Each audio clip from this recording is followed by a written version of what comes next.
this video, I'll show you how to bulk delete uploaded files in Canva for quick cleanup. Open Canva and go to Projects. Click Folders. Then select Uploads. To select multiple files, click and drag to highlight files, or check the boxes in the top left corner of each upload, or hold the CT or L key while clicking individual files. After selecting, click the Delete icon trash can. Choose Move to Trash to confirm. Click the trash icon to view deleted files.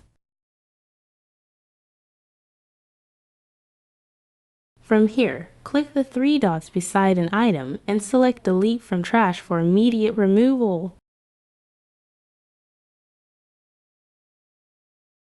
Or leave items. They'll auto-delete after 30 days. And that's it. If this helped, subscribe for more Canva organization tips.